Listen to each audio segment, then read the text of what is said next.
जब मैंने भारत देश की सरकार के स्वास्थ्य मंत्री को एक पत्र लिखा था ये जानने के लिए कि हमारे देश के लोगों की स्वास्थ्य की स्थिति क्या है, तो सरकार ने जो मुझको डाटा भेजा वो 1-2 पन्ने का नहीं था, वो काफी 600-700 पन्ने का मोटा सा एक पुलिंदा था।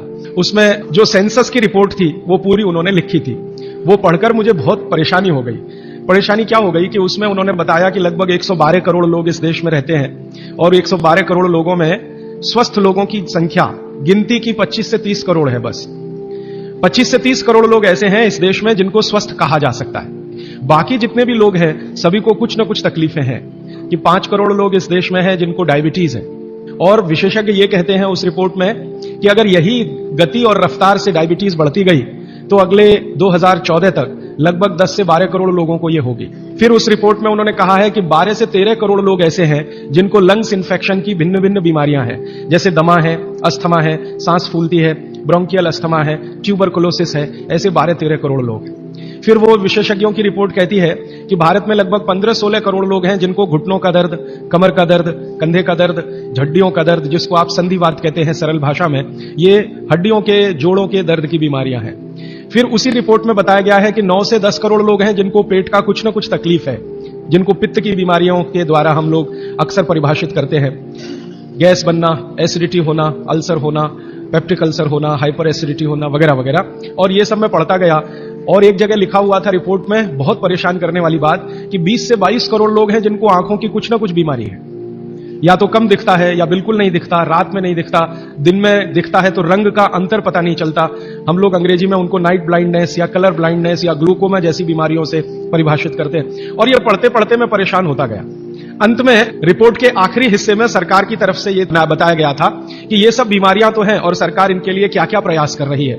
फिर ये पूरी रिपोर्ट पढ़ने के बाद और एक हिस्सा है रिपोर्ट का कि भारत की सरकार कहती है कि विभिन्न बीमारियों का इलाज करने के लिए इस देश में जो डॉक्टरों की संख्या है, जो रजिस्टर्ड है, वो 23 लाख है। MBBS, MD, MS, BAMS माने आयुर्वेद के और प्लस BHMS होम्योपैथी के, तीनों विधाओं के। अब 23 लाख डॉक्टर और लगभग 70 से 75 करोड़ मरीज या बल्कि 80 करोड़ मरीज। फिर मैंने एक दूसरा पत्र लिखा और मैंने स्वास्थ्य मंत्री को यह कहा कि ये डॉक्टरों की संख्या तो पर्याप्त नहीं है। तो मंत्री के यहां से पत्र आ गया कि भारत की सरकार और राज्य की सरकारों ने अब तक जितने डॉक्टर्स बनाए हैं इनको बनाने में करीब 10 लाख करोड़ से ज्यादा का खर्च हो चुका है। अगर ये संख्या हम दुगनी करें तो 20 लाख करोड़ रुपए हमें चाहिए। सरकार के पास इतना धन उपलब्ध नहीं है।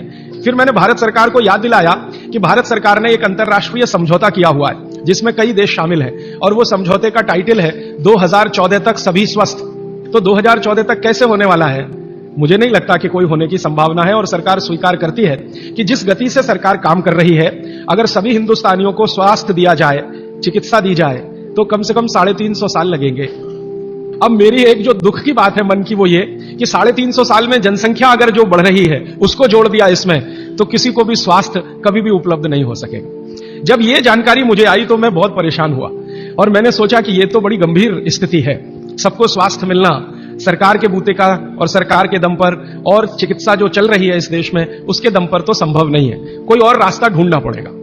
अब दूसरा रास्ता ढूंढने के लिए मैंने भारत देश के कई बड़े चिकित्सकों से बात करना शुरू किया। तो उन्होंने कहा कि भारत में किसी को भी सरकार के भरोसे चिकित्सा कभी नहीं मिल सकती। अगर कोई व्यक्ति चाहे तो अपनी चिकित्सा स्वयं करे, तभी रास्ता खुलेगा और कोई रास्ता नहीं।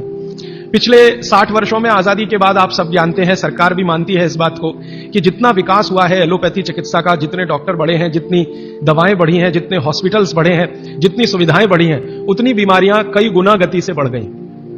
अब न हॉस्पिटल पर्याप्त हैं न डॉक्टर पर्याप्त हैं। आप अक्सर आए दिन अखबारों में समाचार पढ़ते होंगे, टीवी पर देखते होंगे कि लोगों को बिना इलाज के मर जाना पड़ता है, बिना दवा के मर जाना पड़ता है। हॉस्पिटल के बाहर बेचारे पड़े रहते हैं और डॉक्टर कहते हैं कि उनके ऊपर काम का इतना बोझा है कि वो सभी पेशेंट को अटेंड नहीं कर सकते। ये दोनों तरफ की बातें समझने के बाद मुझे वैद्य हार्डीकर जी की बात समझ में आई कि सब लोग अपनी चिकित्सा करने लगे हैं तो रास्ता खुलता है सभी के स्वस्थ होने का।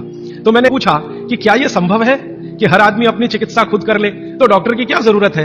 तो उन्होंने कहा है कि डॉक्टर क्या करता है, आपसे कुछ बातें पूछेगा, आपको भूख लगती है कि नहीं, प्यास लगती है कि नहीं, नींद आती है कि नहीं, खाना अच्छा लग रहा है कि नहीं, वगैरह वगैरह। और ये सब आप उसको बताएंगे। ये सब बताने के बाद वो अपना कंक्लूजन आपको बताएगा कि आपको फलाना रोग हुआ है या आपको ऐसी तकलीफ हुई है। मतलब क्या है, डॉक्टर ने जो कुछ बताया आपके कहने पर, वो कोई भगवान तो नहीं है, ऐसा डॉक्टर तो कहीं नहीं है कि जो आप कुछ भी ना कहो और बता दे कि आपको ऐसा है। शायद 250-300 साल पहले रहे होंगे ऐसे कुछ चिकित्सक जो नाड़ी देखते ही बात करते थे कि आपने 10 दिन पहले ये खाया।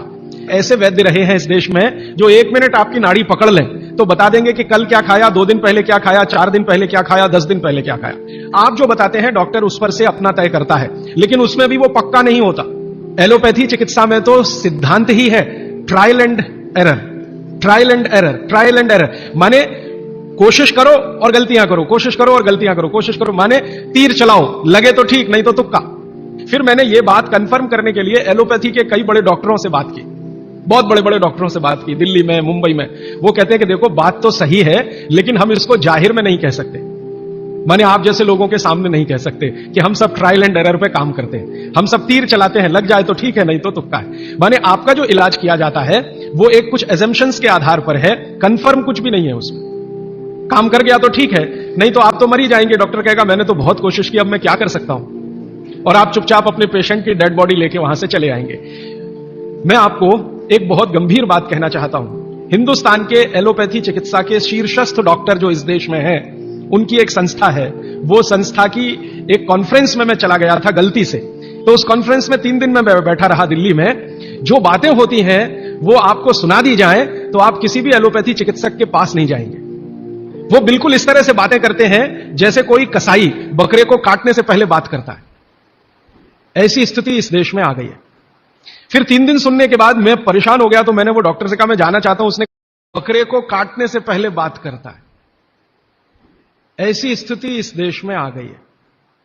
फिर 3 दिन सुनने के बाद मैं परेशान हो गया, तो मैंने वो डॉक्टर से कहा मैं जाना चाहता हूं। उसने कहा अब तुम समझ गए हम लोग क्या हैं।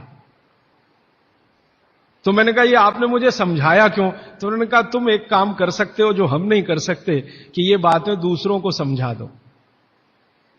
ऐसी स्थिति है। उसमें जो सबसे गंभीर बात हुई थी वो मैं आपको एक वाक्य में कहना चाहता हूं।